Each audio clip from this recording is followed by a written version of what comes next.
దేవుని సర్వసత్యము అర్థమైన వాడి జీవితంలో, తలగా మారవలసిన వాడి జీవితంలో మొదటగా ఉండే లక్షణం ప్రార్థనా గది అనుభవం. వాడు దేవునితో ఎప్పుడు మాట్లాడుతూ ఉంటాడు, దేవుని బతిమాలుకుంటూ ఉంటాడు. రెండవ లక్షణం శిష్యత్వం.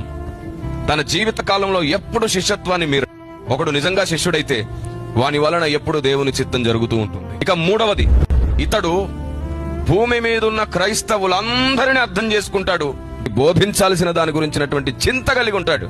సిద్ధాంత పొరపాట్లను వెతకడు.